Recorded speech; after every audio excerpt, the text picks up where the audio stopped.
What's happening, y'all? Welcome inside the Fantasy Stock Exchange. Danny and Bush coming at you today with episode 58 of Dynasty Decisions. As you guys know, this is where we review your Dynasty teams, all your Dynasty questions, your rookie drafts, your trade questions. Are you rebuilding? Are you contending type of questions? If you want to be on future episodes of Dynasty Decisions, we're at about June 22nd or so in the Dynasty Decisions queue. Of course, if you want to skip the line, patreon.com/fantasy stock exchange is how you do so, but you can still submit your team, Twitter, and Discord, and we will get to you eventually. So if you enjoy this video at any point, like, comment, and subscribe to the channel if you are new. Danny, how you doing? Doing well, doing well. And yeah, you guys should be watching this on Sunday. So hopefully you've had a good weekend up to this point. And yeah, if you guys have made your submissions for Dynasty Decisions, you've been waiting until Sunday. Well, hopefully we can get you guys on the right track in terms of your Dynasty rosters. Yeah, for sure. So as always, before we get into it, got to hit the intro.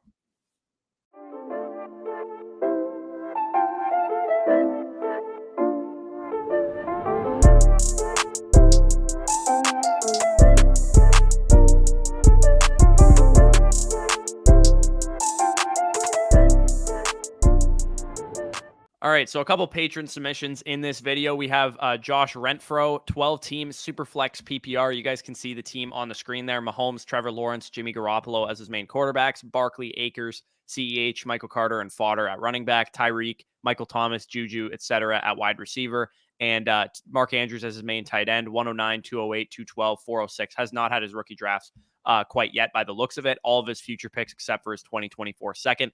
Also has a trade listed here for us, but we'll cover the team first. He basically says that he loves the work we're putting out. We definitely appreciate that. Looking forward to redraft season as well. You and me both, brother. He said that he joined a dynasty league a couple of years ago, and he feels like he's in kind of like the middle of the pack right now, middle of competing, and the need to tear down and rebuild. Injuries did not help him out last year, so it's tough to gauge where he's at currently. Any help would be much appreciated. And he said his league is going to a super flex starting this year. He's been looking for a better wide receiver in this year's draft, but it would also seeing if he can trade down for Jahan Dotson. So what are your thoughts on the team overall? And where do you think he's at, rebuilding, competing wise? Yeah, so I mean, looking at this team, I would definitely put you more on the contending end, given the fact that you have assets that you kind of have to contend with at this point, like Tyreek Hill, Michael Thomas, Juju Smith-Schuster. You have to contend with those pieces, especially at running back. I mean, yeah, you have younger running backs comparatively to what you could have, but ultimately, if you have running backs with high value redraft potential, you have to be able to compete with them. Not to mention with Mahomes at quarterback. Yeah, I think this is a no-brainer team that you would want to try to compete with. There's a couple trades to listen here. I'll kind of go through as well. So you're able to pick up Michael Thomas, Michael Carter, and the 109 in exchange for Devontae Parker, Ezekiel Elliott, the 111 and the 306. So honestly, like if we're looking at this, I would probably say Parker, the 306, and then the 111 probably cancels out with Carter and the 109. What would you say? Yeah, that's probably about Give or fair. take? And I would much rather have Michael Thomas than Ezekiel Yeah. Elliott. So I think you made out pretty well in that first trade. You offload an aging running back like Ezekiel Elliott. You get like a buy low candidate and Michael Thomas who could definitely appreciate and value. Yep, for sure. I will be honest though, the second deal, I think Even if Tyreek was still on the Chiefs, I think you got yeah. absolutely hosed. Yeah, I think you probably needed at least one first and a second plus on your Yeah. side to make this even like worthwhile. But even if, I mean, Lamar and Mahomes to me aren't like a huge separation in dynasty. I know that might be, a little bit of a hot take to in terms of their actual market value, but realistically, I mean, they're both going to give you elite potential. Lamar is a year younger, and the reason why Lamar in a dynasty setting kind of gets pushed down the board is because people have this fallacy that he's not going to last, which has never really been proven. So overall, I mean, that's kind of why I think Lamar gets dragged a little bit. So yeah, I would prefer Mahomes to Lamar, but ultimately here, the difference between Tyreek Hill and Justin Jefferson is more than a first round pick. And I Oh don't yeah, think it's that's it's a debatable. large difference. You got an age discrepancy between those guys of like 6 years. Justin Jefferson this year is going to be better than Mhm. Tyreek Hill for my money. Plus, you get all that that appreciation, that insulation of his age, his talent, his ability, Mhm. all that stuff. It's a pretty big difference. And like from a startup perspective, this is my 103 versus my 104. Like I have Mahomes 103 Yeah. and Lamar 104, and the difference between those two guys is probably like a 20-23 second. Like it's not a Yeah. huge difference for me. Maybe it is if you're not high on Lamar. Maybe at worst it's like a first round picks difference. But even still, I think the Jefferson side wins. And again, not to pile on, but if you got offered right now, Tyreek Hill and two firsts for Justin Jefferson, which side are you taking? Oh, I'm taking Tyreek Hill and 2 firsts for Justin Jefferson. We'll say a 2023 and a 2024 first I for would take the Justin 2 Jefferson. ones and Tyreek Hill at that point. I think that's just about equivalent value. Yeah, that's pretty crazy that that's a conversation with how good Tyreek is, but Yeah. that's how good Justin Jefferson is from a Yeah. long-term, insulation standpoint. So, on his rookie draft, like he said, he wants to trade up for a better receiver by the sounds of it with his using his 109. If you're able to go up from 109 to like 104, 105. 105 and secure, Traylon Burks or Garrett Wilson, and Burks right now, his value is somewhat depressed because of these like asthma reports and shit. Yeah. Maybe you can even get him at like 106, 107. If you're able to go up using your second round picks, like I'd be fine going 109 for and 208 and 212 for the 105, like dead ass. Like in this draft class, 208 and 212, they're not significant needle movers for your team. And a guy like Traylon Burks or Garrett Wilson or hell, maybe even Drake London, or if you're looking for like a Kenneth Walker or something, they could be needle movers for your team. So I'm Yep. cool if you want to move up for a better wide receiver. But at worst case scenario, you should be getting one of Olave, Jamison Williams, or Jahan Dotson at 109. Yep, I agree. But overall, I mean, you should be in a good spot. Obviously, you lost a second deal, but I mean, ultimately here, your team should be well within the mix.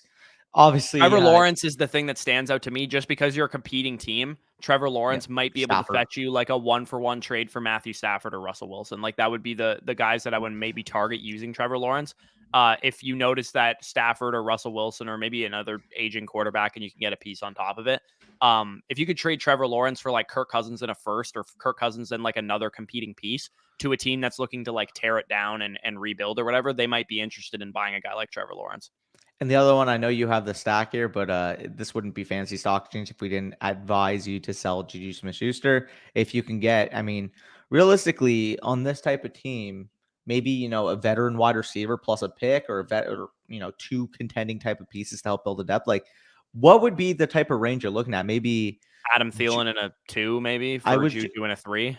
Well, I was just about to say, what about like? Do you think on the market you can get like Juju in the 212 for like Hunt and Thielen, Maybe, yeah, that'd be something like something like that? that I'd be looking to explore. So a couple little moves that you could make here and there. Trevor Lawrence and Juju, maybe see what their market value dictates, just because we're not overly high on those guys, especially Trevor Lawrence from like a redraft perspective. If you're trying to compete, I think you could probably use a bigger needle mover at Yeah. the quarterback position alongside Patrick Mahomes. So we can move on to the next team here, which is from JRod. He doesn't have his scoring format listed here, but I believe it's just like a standard super flex PPR type of league. You guys can see the team on the screen. It looks like it was an auction draft where they, obviously they did an auction style to do the startup. Lamar, Trevor Lawrence, Deshaun Watson, and Zach Wilson. Quite a loaded quarterback core there. ETN, AJ Dillon, James Cook, pretty light at running back, but a lot of upside on his bench with Stevenson and Tony Pollard and guys like that. DK Metcalf, Michael Pittman, Rashad Bateman, Cortland Sutton, Darnell Mooney, Calvin Ridley, Drake London, Jamison Williams, quite deep at wide receiver, even Christian Watson down there as well. Zach Ertz, Albert O mainly at tight end. It looks like he has an extra first rounder and an extra second rounder in 2023, and then all of his picks in 2024. So I would say a very rich team of assets for this team. It's probably not looking to compete right away given the status of your running back core, but if things break right for you, maybe you have like a house money year this year. Yeah, and mentioning it, he does actually have it typed to me. So it's a 12-person half PPR league, obviously with the super flex. He said there's some IDP, but obviously, like we're not going to look at that too hard. He said, for context of this team, this was actually a league, as he mentioned, of first-time Dynasty players, and they did an auction draft, which like nobody had done before in this league. So ultimately, here he said, like, yeah, like this team is going to have a lot of depth. This team is pretty loaded because earlier on, a lot of these people spent a lot of their budget without actually understanding like relative value in terms of what this league market would be. So ultimately, he kind of says here, like, for example, somebody paid $50 for Jonathan Taylor and his whole quarterback room combined costed him $56. That's wild to me, considering I would rather have Lamar straight up than Jonathan Taylor Yeah. in a startup. And you got Lamar plus, two young, promising quarterbacks and a guy that once he's off suspension should be an elite quarterback as well. So yeah, you're in a position now where you're able to deal some of your depth away in exchange for maybe some up tiers at certain positions. So if somebody was like, I'm really behind depth wise, I don't have a QB3 or a QB2 or whatever, you might be able to take Trevor Lawrence and throw in one of your receivers like Cortland Sutton or Sutton. something, and go up and get a Justin Jefferson, or maybe you can't quite get somebody like that. Maybe you can get AJ Brown or CD Lamb or someone. Yeah, no, like you have a lot of maneuverability with this team. The main pieces that I kind of buy, obviously, like having that much quarterback liquidity, especially in a what I would consider a 1 year punt, given the fact that you have the extra pick, given the fact that your main strength is in numbers at the wide receiver position, and obviously a lot of accumulating assets at running back. Because again, running back is not a position where you look for players that appreciate in value, but ETN, Dylan, Cook, Ramondre, Pollard, et cetera, are all running backs that realistically have potential to increase in value. So ultimately, here, I think the way you constructed this team is perfect with how you acquired that extra pick. And ultimately, here, I'm not just going to, sit on my laurels here. I kind of see what I can get away with. Obviously, a lot of these people in this league are probably like, oh, crap, my team's top heavy. What can I do to get depth? Guess what? Guess who has the depth in this league? It's going to be you. So you mentioned that you leverage T Law and Cortland Sutton, try to go get a Justin Jefferson. Try to see what these cornerstone pieces in your league would be worth. Another way I would look at it too is if people are so worried about depth this year and they built their team to contend, they're more than likely not going to be valuing their draft capital as much. So if you can attack that as well, I think you can actually turn this into an absolute monster. Right, and I think mid-season is the perfect time to do that because Yeah. if, Aaron Jones goes down for 6 games or whatever, you might be able to fetch a first-round pick, or you should be able to at least for A.J. Dillon. And same goes for, pieces like Pollard and Stevenson and stuff like that. If they're thrust into big workloads and those people are trying to compete. The other move that I might try and do using Trevor Lawrence because he plays a high-value position is go after Kyle Pitts because Kyle Pitts would be perfect for this Yeah. format, but you probably can't get a Kyle Pitts trade unless you give up something worth a lot, T-Law. and a young quarterback would definitely be worth a lot to somebody who needs one. Agree with that. So he also has a couple trades he made post draft, and this kind of goes into what I said. I mean, people are going to look at draft or players right now and undervalue the draft pick solely because they didn't accumulate the depth that they should have given the auction setting. I love Chris Olave. I think he's a very solid prospect, top 15 overall pick, should be a really good rookie this year. But if you're telling me I can cash out on Chris Olave right now for a first and second in 2023, give me my picks. Yeah, because I think at minimum you're looking just at what we know about the class next year. That first round pick is probably going to be on par with Chris Olave, if not better, depending on where that ends up being. And then the second round pick should be a solid depth piece, better than the second rounders that we got in this year's class as well. And then the next trade I really love because I think you recognize that long term wise, DK Metcalf over Deontay Johnson is something that I would 100% agree with. I would rather have DK Metcalf in the long run.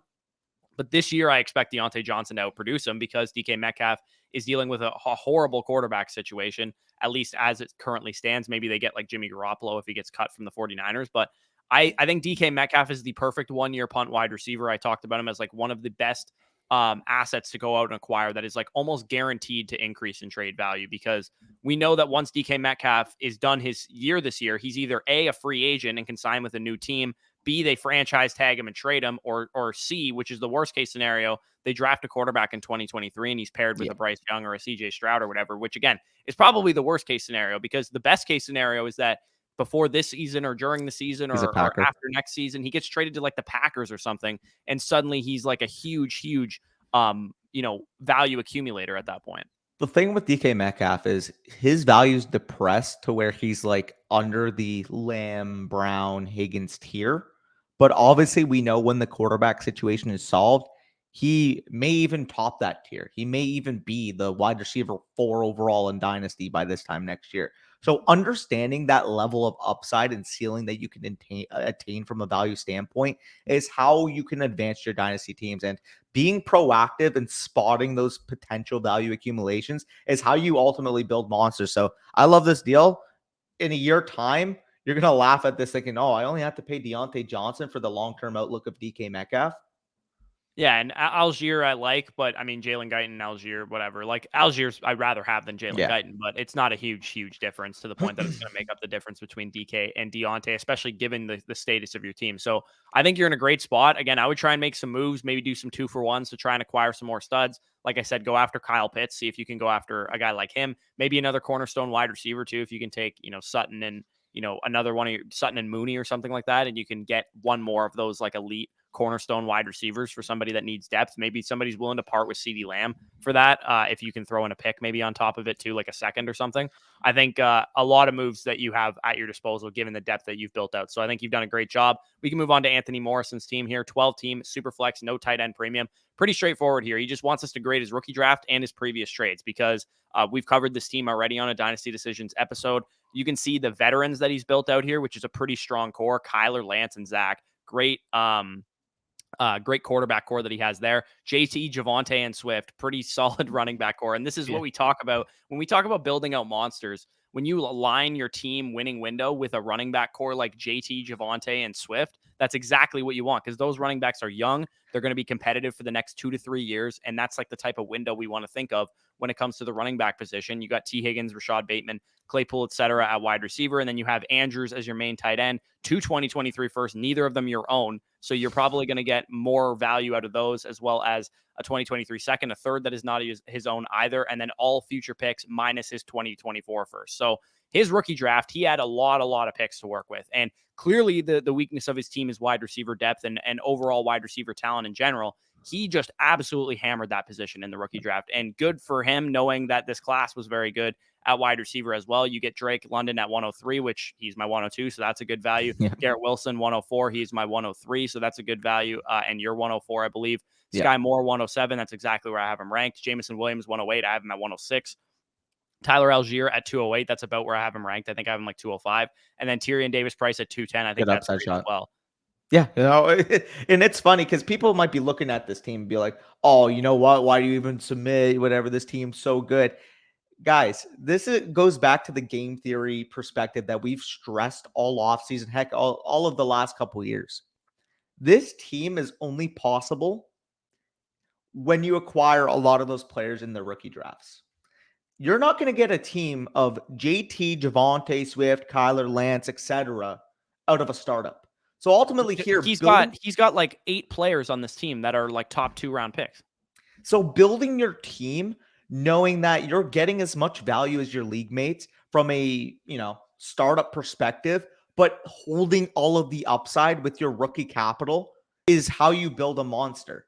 And I mean, Anthony's going to be in a good spot in his league for a while, especially with the 2 2023 firsts that aren't his. Let's just say, I mean, his is obviously going to be on the later end. So if these firsts are, one of them ends up as like the 103, 104, one of them ends up as the 107, and you're looking at adding like a Jahmyr Gibbs and a Kayshon Boutte to this team, like who's competing with this?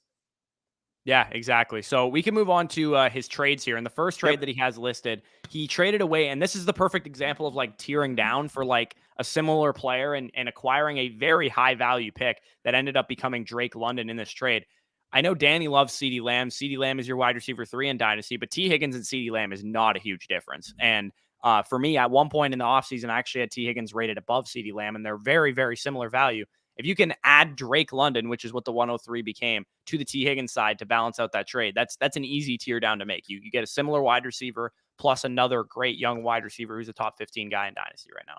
You can make the case that T. Higgins, like if someone had T. Higgins ranked above Lamb, cool. Like I'm not going to argue that. Obviously, again, I would prefer Lamb, but the 103 is collateral. You're looking at Higgins in London for Lamb. Like, yeah, take the name value or sell on the name value at that point. Okay, so the next deal that he made here, he wanted to go out and acquire Jonathan Taylor. And I mean, given his team where he was looking like he was going to be, this makes sense. You want to try and win the championship, get a superstar running back to add to this team. He gets Jonathan Taylor, Rashad Bateman, and Zach Ertz, and all of the picks from this guy at the 108 spot. So he gets the 108, 208, 308, and 408 in exchange for Deontay Johnson, 2 2023 firsts, the 204, a 2023 third, and then Foster Moreau and De'Ami Brown. So I think like the third and then the fodder pieces cancel out Zach Ertz in the trade, which kind of makes sense to me. I think Bateman is worth one of those 2023 firsts, in my opinion, in a dynasty format.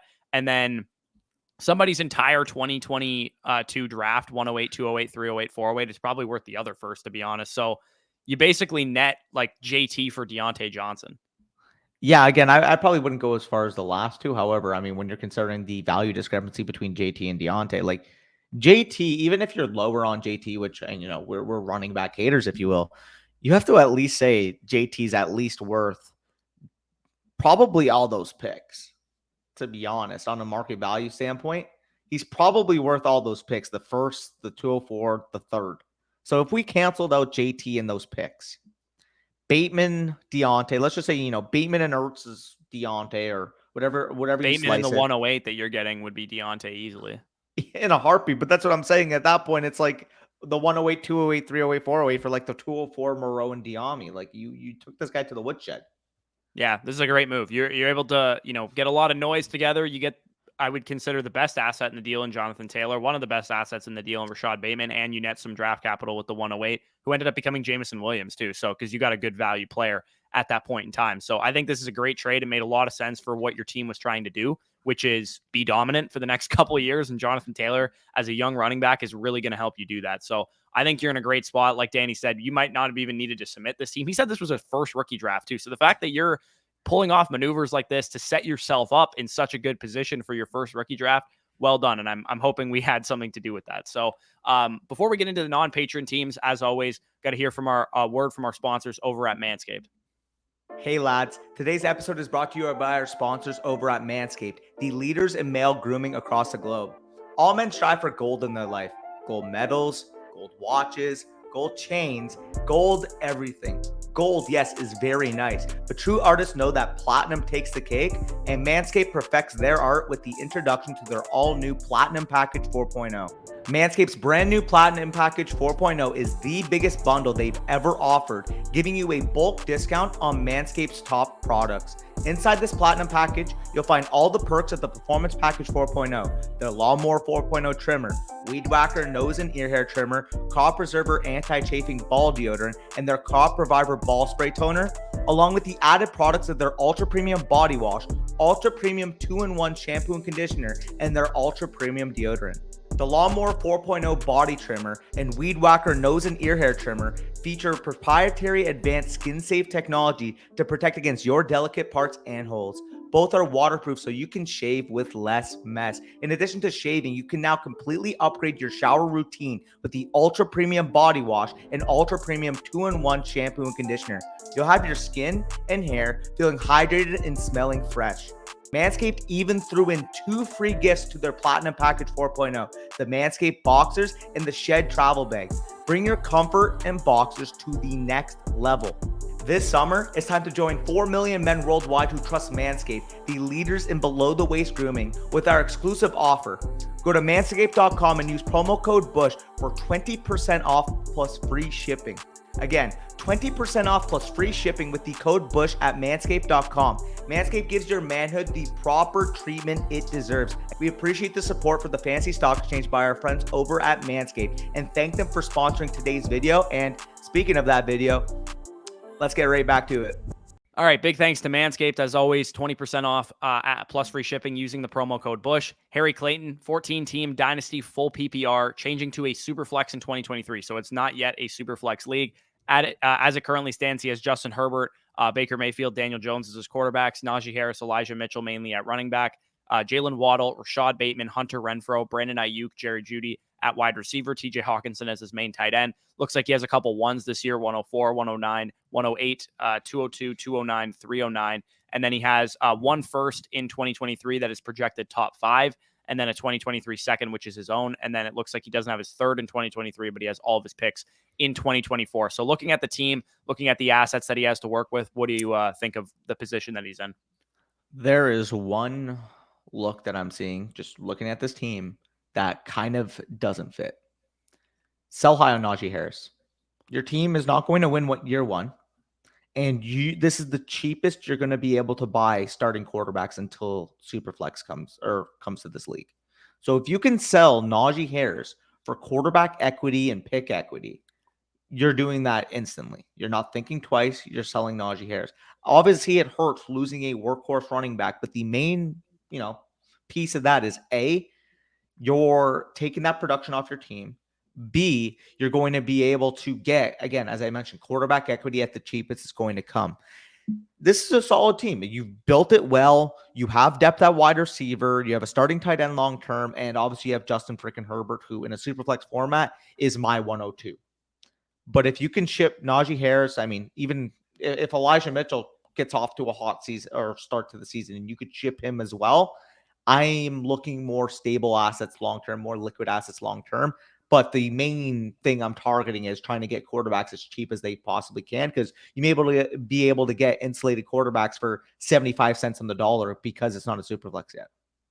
Yeah, I would say like he says like, am I in a position to win next year? So I think he recognized that he's not in a position to win this year. I would say you definitely have some moves to make. Like Danny said, Yeah. shopping Najee Harris. And if that person's like, oh, I don't want to give up, a quarterback at that point in time because I know it's going to a super flex, then throw in like Baker Mayfield or Daniel Jones to make that trade done, just so that you can secure, a Kyler Murray type or a Lamar Jackson type, because the way you want to be valuing trades right now is that you're already assuming this is a super flex league because you're not looking to compete this year. So you want to value those players as if it's a super flex league, and you might be able to get a discount, 80 cents on the dollar or whatever for the time being because it isn't super flex yet. So that's definitely what I'd be looking to do. As far as your draft picks are concerned, he asked, what should I be looking to do? I was hoping of going, London, Wilson, Burks at 104, whatever guy falls. And then he likes Sky Moore as well at 108, 109. I think that's, if you want to go with, those players for sure, I would be really willing to invest in Kenny Pickett with your 109 personally, because I'm not a huge Kenny Pickett guy, but he's first round draft capital quarterback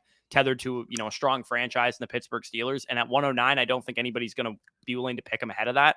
And this is a 14 team league. Like the quarterback position is very, very important in a super flex 14 teamer. So I'm cool grabbing, let's say London or Wilson at 104. And then you grab, Sky Moore at 108 and then Kenny Pickett at 109. I was going to say try to leverage that 109 and get your pick back. And then you can ultimately fully embrace the 1-year tank. Because realistically, once you unload Najee, again, I would try to get your pick back before you unload Najee, because ultimately people will see if you unload Najee, they're going to price your pick probably 30%, 40%, 50% more than they would have had they seen Najee Harris on the roster. So first priority, get your pick back. Second priority, try to leverage Najee into draft capital. Not to mention, we're kind of talking about this rookie draft. Like, yeah, I wouldn't mind, if you want to add some of those stud wide receivers, but I would also seriously consider moving at least one or two of those picks to the 2023 draft and ultimately making that your year where you get all of your accumulation of production. Right. And knowing that you're already strong at wide receiver, you're looking to fill out your quarterback and running back position in next year's draft. If you can, flip your 108 straight up for a random 2023 first, you definitely do that.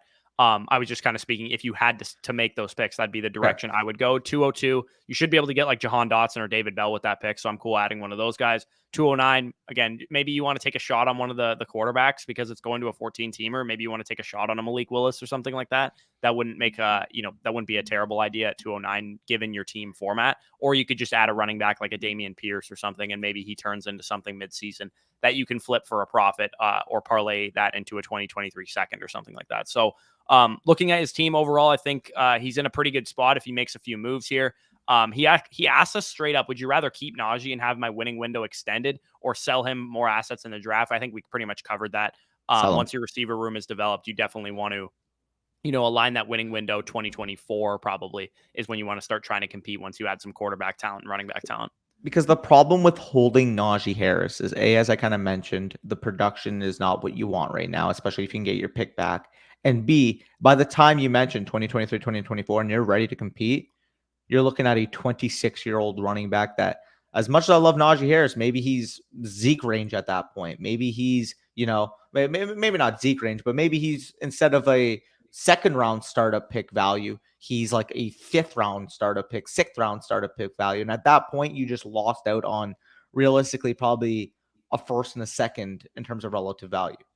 Right. And inherently his production on the field is going to make your own pick worse if you can get your own pick back. So yeah, go try and get your own pick, sell off Najee Harris, maybe go after some quarterback talent using a guy like Najee Harris, because if you can build out a young quarterback core, that's less that you have to worry about in the 2023 class, and you can fill out your running back core in that class instead. So let's move on to the next team here from SpaceBoy, 12 team PPR, 1 quarterback league. So it is transitioning. Also, this is like, if you guys are made it to this point in the video, comment down below transitioning to a super flex, because I feel like every team that we're talking about is doing that in the coming years. So on his team right now, he has Russell Wilson and Mac Jones as main quarterbacks, Eckler and Saquon and Fournette at running back, Jamar Chase, Amari Cooper, Hunter Renfrow, Brandon Cooks, etc. at wide receiver. Mike Gesicki as his main tight end. Has not had his rookie draft yet, but he does have the 101. He does have the 105, the 201, and the 305. So with those picks, again, we're going Breece Hall at 101. 105, you're looking at one of those wide receivers, whether it's London, Burks, or Wilson. And then at 201, you should be able to get a Jahan Dotson, David Bell type there. Maybe you like a George Pickens or something like that better. Does not have his 2023 first, though, all of his other picks. And then does have all of his picks in 2024. So what are your thoughts on the team? And then we'll get into some of the trades that he has here. Yeah, I think this is a team that you clearly want to win now with. Yes, it is transitioning to a super flex in 2024, but realistically, within the next 2 years, even when this isn't a one quarterback league, like this is going to be probably one of the top teams in your league. I mean, the wide receiver depth leaves me a little bit concerned, I will say. After Jamar Chase, I mean, relying upon, Cooper, Renfro, Cooks, etc. there to fill in as your wide receiver 2, 3, and flex spots is a little bit concerning. But again, you have and will be adding a Garrett Wilson type to this team. So I would definitely want to compete, as I kind of said. The one transition I'd maybe looking for is, since you're getting Breece Hall, maybe seeing if Austin Eckler can net you a similar type of value at the wide receiver spot. Like if you can flip Austin Eckler, maybe you can get, Mike Evans and a tight end piece. Like Yeah, Mike Evans yeah. and Dalton Schultz? Do you think that's Eckler on the Maybe, market? maybe. I think you could get somebody like that. I was even going to potentially go for somebody higher up if you could. Like maybe somebody's really low on Jalen Waddle or something because they're That would be a steal. because of the Tyreek Hill trade. We don't know how his league market behaves, but Austin Eckler is expected to be, a high end redraft Yep. pick, right? Like there's a chance that you can get a young stud wide receiver in exchange for Austin Eckler to another competing team, and that would be a worthwhile move to increase your longevity. The one thing that I would consider doing with this team also is that after this year or during the season, if you're, getting off to a rough start or, you win the championship this year, for example, I wouldn't Quarterback mind equity. being proactive in transitioning your team to align yourself with that super flex window after this season is over. So if let's say you win the championship this year, once the season is over, you want to sell off Austin Eckler, you want to sell off, Russell Wilson, maybe transition to a younger quarterback or something like that, and get ahead of the curve before it goes to a super flex so that you can both compete this year and also align your winning window for when it becomes a super flex league and get ahead of the curve that way. Yep, for sure. Now we can look at some of these trades here. So he traded for the 101. Basically, he sent Deebo Samuel, the 309, the 409, and the late 2023 first for the 101 and the 201. So, I mean, realistically here, the 309, the 409 is not going to be the scale tipper in this deal. So, Deebo, late 2023 first, or the 101 and 201, which I do want. I think I like the pick side. I think the difference between the 101 and Deebo is bigger than the difference between a late first, I'm assuming it's his first, and the 201 for me. Because you're So, looking at probably Jahan Dotson with that 201 pick mhm. versus like a late first next year. If we did it, and we did this already, the 2022 class versus the 2023 class in like a mock draft, Jahan Dotson would probably fit in like the mid-second round. And Yep. a late first, if you're competing this year, is probably a worthwhile transition to make. I think it's a pretty fair trade, but I do like the pick side.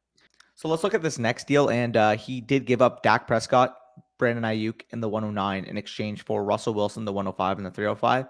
What are your thoughts on this deal? I mean, he lists here that he's fading the 49ers and wanted out. I think he sold a little too low, personally. If I'm going to move up from 109 to 105, which I think is a fine move to make because you get a better, prospect at that point, Ayuk's a little too much for me to give up. If I had to move up from the 109 to the 105 and give up like a lesser proven young wide receiver like a Rondale Moore or like even maybe somebody a little bit better than Rondale Moore, I'm okay doing it at that point. But Brandon Ayuk has shown us on the field for 2 years now that he can play. And even if you're fading the 49ers, I think you probably sold a little bit too low. And then also, like, I mean, the difference between Dak and Russ in a one quarterback format is probably not that big, but knowing it's going to a super flex, Russell Wilson is going to be, 36. 35, 36 by the time that happens. Dak Prescott will be, in his early 30s 30. still. I probably would have sided with the Dak side. Yeah, I got to be honest. I really don't like this deal at all. I genuinely think that maybe in a one quarterback, you can say, yeah, the Russ in the 305 is Dak, but knowing that it's going to the super flex, like give me the Dak side there all day. But even for simplicity's sake, if we even that out, yeah, you mentioned it, the 109 and Ayuk for the 105, like straight up, I think Ayuk could be in discussion, like in that exact tier, maybe even higher than Garrett Wilson. Like if somebody had Brandon Ayuk as a top 20 overall wide receiver in Dynasty, like I wouldn't bat an eye. So giving that up and the 109, which is again probably a Chris Olave type, just to move up, within the tier. Yeah, I'm not a fan.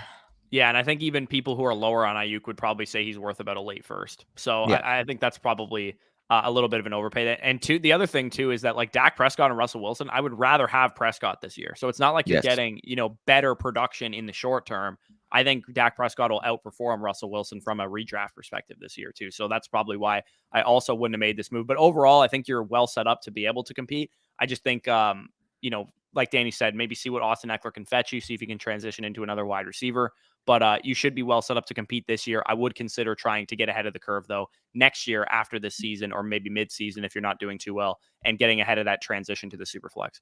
Yep, I agree. Especially too, I just wanted to quickly make references in a 3 wide receiver league. I don't really think giving up that wide receiver depth was optimal. But either way, I mean, this team's still going to be able to compete. Like, we can nitpick the trade all we want, but realistically, you're going to be a top 3 team type of, in your league. So overall, just try to go win the championship. Yeah, exactly. So we can move on to the next team here, which is from Caden. He has it listed on the screen here, a 10-team PPR, 1 quarterback league with Kyler Murray as his main quarterback there. Zach Moss, pretty much nothing at running back. DK Metcalf, Jerry Jeudy, Garrett Wilson, Calvin Ridley, a couple other guys at wide receiver there. Mark Andrews as his main tight end. He also has what looks like the 101 in 2023 is what he lists here. So a very high pick. His own pick, which he expects to be like the 102, very high as well. Another early first, and then like 4 more firsts that expect to be mid to early / mid to late. So 7 ones in 2023 with expected probably the top 3 picks. And then he also has 2 ones in 2024, all of his picks in 2025, an extra second in 2024 as well. So clearly looking to punt this thing on the rebuild and construct his team going forward. So what are your thoughts on how he's kind of like made the shell of this rebuild? I wish your league mates good luck, because after this next year, you're going to be able to dominate. And I mean, we kind of talked about with Anthony Morrison earlier, like how you build a team that is going to dominate your league long term. Like, you hit on even 3 of those picks. Let's just say like you hit it, because in next year's class, you're going to be able to have players that you not only hit and are, top 20 type of players at their position, but could potentially be the top 5, top 8 overall players at the position. So giving yourself 7 chances to be able to hit that type of upside, not to mention building that equity to where if next year you notice, okay, somebody's selling, a contending running back on the dime, and I can build my team to be able to compete this year, and it only costs you one of those picks. Let's just say, Christian McCaffrey by that point is worth one of those later ones. Let's say one of those ones ends up being the 109, and Christian McCaffrey, banged up a little bit this year, misses a couple games, and somebody's willing to send you Christian McCaffrey for next year's 109 just because they know about that rookie class. Those are the type of value accumulation spots where you can buy production for 70% or 70 cents on the dollar at that point. And given the structure of this team, given the depth at wide receiver that you already built, despite having those capital, a locked and loaded tight end 1 long term, the quarterback or top 5 quarterback in Dynasty. Yes, it's a 1 quarterback league, but having that advantage to quarterback position for a 25-year-old quarterback long term, like, you can absolutely dominate. Let's look at some of these deals too, because I can pretty much see how you're able to build this absolute monster out. Gave up Pittman, Elijah Mitchell, James Robinson, along with a second and 3/3, and you're able to get Chase Claypool, David Njoku, 2 1s and 2 2s. I love Michael Pittman, but if you're telling me right now, let's just say Claypool in a first is probably worth Michael Pittman, to be honest. I would rather Claypool in a first. So that should tell you something. Like, overall, when looking at this package, you netted so much pick equity, you erased production from your team year 1, and you got the better value of the deal. This deal by next year could end up looking like one of those moves where, yeah, it looked relatively fair at the time, but when you look back on it and you hit on a couple of those picks, it's not even remotely close. Yeah, like if one of those picks turns into like Jackson Smith and Jigba, and then you get like a bunch of, like, he has the 201 he says is going to be in 2023, a mid-second probably, and then a mid-first in 2024, you could definitely fill out your team with the moves that you made in this one. And this next trade, I mean, it's a lot to give up. You give up 2 2s, Christian Kirk, David Njoku, Chase Edmonds, guys that could help a contending team, but you net yourself a pick that you were looking for, right? A 2023 first, mid to early, that ends up being, it's a 1 quarterback league, so it won't end up being a quarterback. But if it's like a Jahmyr Gibbs or a, Jackson Smith and Jigba or Jordan Addison, somebody like that, that could really help your team in the long run. Definitely love that move. Sent away the 101, which became Breece Hall, a 2023 first, which is expected to be late, a 2023 second, in exchange for Jerry Jeudy, the 105, which became Garrett Wilson, and then the guaranteed 101, apparently, which will be Bijan Robinson in this trade. How much on top of Breece Hall would you need to get up to Bijan Robinson realistically? It's probably the 2 ones. Like, it does the But, first like, is that I equal to would Bijan Robinson by itself, that okay, left side of the trade? I would say even if, you're the most optimistic on Breece Hall and you're saying, okay, well, Bijan's going to be a rookie, you'd have to acknowledge that Bijan Robinson relative value next year is going to be higher given the hype, given the market that we've already seen from him right now. I would say the 101, the first, and the second, even if, again, you are high on Breece Hall, lower on Bijan Robinson, is Jerry Jeudy in the guaranteed 101, at least, Yeah. right? Then you're just netting a free Garrett Wilson. So no matter which way you slice it, even if you're the highest on Breece Hall and lower relatively on Bijan Robinson, even if you're valuing them like that, it's still a free Garrett Wilson. So what that tells me is that you're accepting all of the upside in this deal. Like, you're already winning on value perspective. As soon as Bijan Robinson is drafted to your team next year, if he goes out and has a Zeke or Saquon or any other top 5 relative rookie season in a 1 quarterback league, he's probably the 101 or at worst the 103 after the 2 wide receivers. Yeah, I totally agree. And then the final 2 trades he makes here, he's punting a 1-year punt. You get Chase Claypool off your team in exchange for Calvin Ridley, who's going to help your team once he's back on the field. That makes a ton of sense. You also net a second out of that trade somehow. So great move there. And then the final trade, Amari Cooper, Nick Westbrook, a Keenan, a fourth, whatever. Yeah. You basically traded Amari Cooper away for a mid to early 2023 first. I would accept any random 2023 first in 1.2 seconds for Amari Cooper. So the fact that you might get a mid to early first gives me a lot of confidence that you know what you're doing. I don't think you really need much more help, to be honest, Caden. I think you're well set up to be able to dominate this league 2023, 2024, 2025 in that winning window. The only move I would suggest is maybe going after Kyle Pitts and using Mark Andrews as a way to do so. If the For person leverage, who has Pitts is trying to contend. Yeah, no, at this point, you're basically Thanos in this league. So just acquire the last Infinity Stone. You got the Kyler Murray, so you got the 1. You got the Bijan Robinson next year, so you got the 2. And now you just go after Kyle Pitts, which give you 3. And I mean, realistically, with this team, given some valuations, like gauge after this year what the Justin Jefferson owner's looking at. Gauge after this year what the Jamar Chase owner's looking at. Realistically, this is like a collector's item team where you could just pick and choose what you want because you got the capital to be able to fund it. All right, so we can move on to the next team, which is from Hudson, 12-team, 1 quarterback league, half PPR. Again, moving to Superflex in 2023 for like the 5th team in this video. Justin Herbert and Dak Prescott, pretty solid quarterback core to be moving to a Superflex with. Saquon Barkley is his main hero RB there. A.J. Brown, Deontay Johnson, Chris Godwin, Drake London, Gabriel Davis, Alec Pierce, a couple other guys there. And then Alberto, Hunter Henry, mainly at tight end, also has some defenses. He has 4 1s in 2023, 2 2s in 2023 as well. Doesn't list his other future picks, but I'm assuming he has all of them. He finished 6th and 7th in the last 2 years, so about middle of the pack. He said there's 2 to 3 monster teams in his league looking to build for 2023 and get younger. He wants to secure a high draft pick while keeping his young foundation. What do we have as far as recommendations for this team? The one that kind of sticks out to me, again, like this is a very, very well-built team. The one that sticks out to me is see if there's anybody in your league that's like panicking to get some type of young quarterback equity, knowing that it's transitioning to a super flex. Because I don't believe in Davis Mills' outlook long term. Maybe somebody's willing to give you, a 2023 2 for him.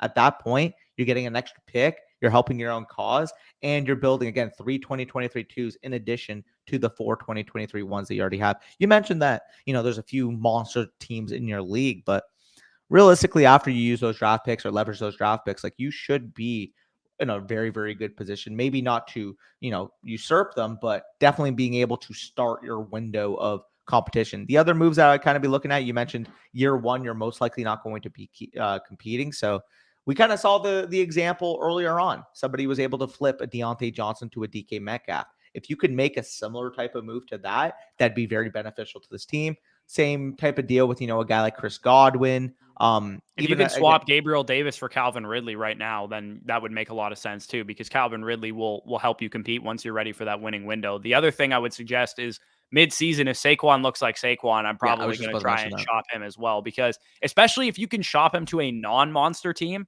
where they're looking at the monster teams and they're like, I want to try and win this year, you can offer them Saquon and they'll probably give you their 2023 and 2024 first for him.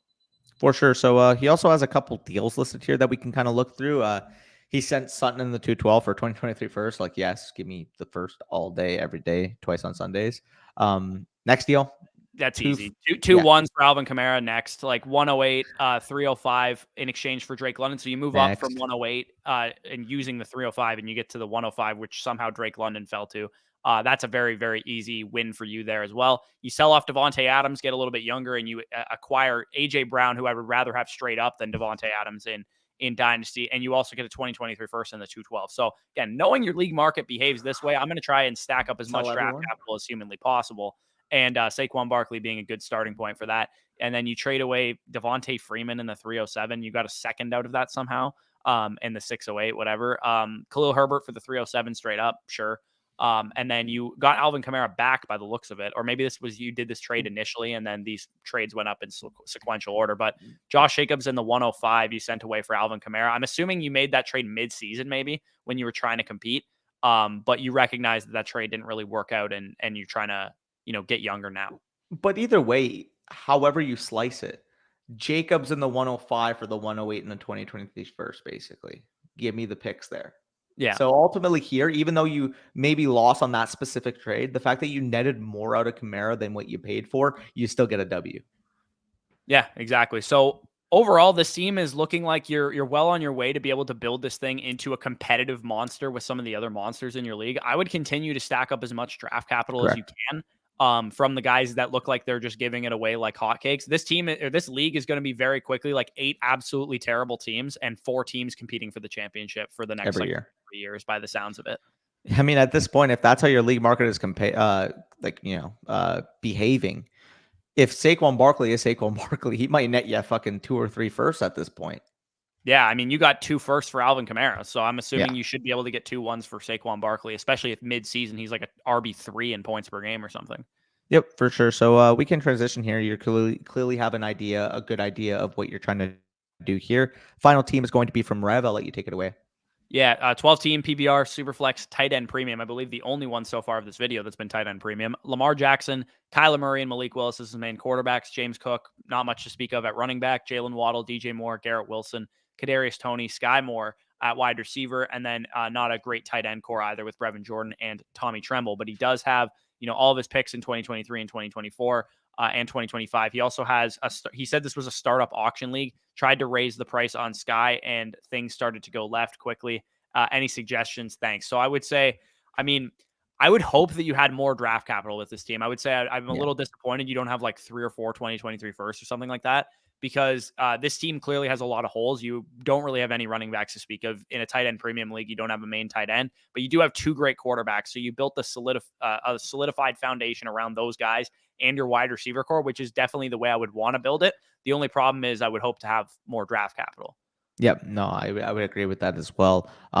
No real transitions that stick out right now. I know, sorry, you made the submission, but realistically, there's nothing again that right now that sticks out. Again, this was just a startup that happened. This was just an auction draft that happened. Realistically, you had full control over how you could have coordinated this team as a whole.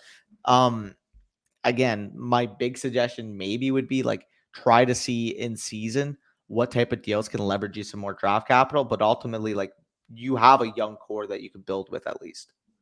Yeah, you're set up well to be able to have your foundation be a longevity type of sticking point for your team. The only problem is it's going to be hard to acquire a great tight end. Yeah. Because in a tight end premium draft, Michael Mayer next year is going to be a top 10 probably pick or a top 12 pick at minimum, first round pick. Brock Bowers will probably be a top 10 pick in 2024 as well. And outside of those two guys, how are you going to acquire a tight end unless Brevin Jordan or Tommy Tremble turns into something? And at the running back position, you only have 1 first to be able to address that position. James Cook is pretty much the only guy that you have to build around, quote unquote. So it looks like in this auction startup, your majority of your budget went to your top 2 quarterbacks, I would imagine. Yep. Which, again, is a good strategy to have, building with 2 elite quarterbacks. However, I would have liked to see some more draft capital added to this team. And again, if any opportunities arise, as much as I love DJ Moore, if he gets off to a top 7 overall start and Baker Mayfield was the cure that he needed, and you can leverage that into future capital to be able to align your winning window more so with what should be expected around 2024. That's the type of transition. Another guy, I mean, if Kadarius Toney goes out next year, he's unlocked by Brian Dable, and he is one of the best up and coming rising young wide receivers in Dynasty fantasy football. Another transition. And obviously, again, you paid up for him in the startup, but if the Patrick Mahomes owner sees Sky Moore is the wide receiver one there and is looking like, he's going to be the wide receiver one for a long-term perspective, I don't mind cutting ties there.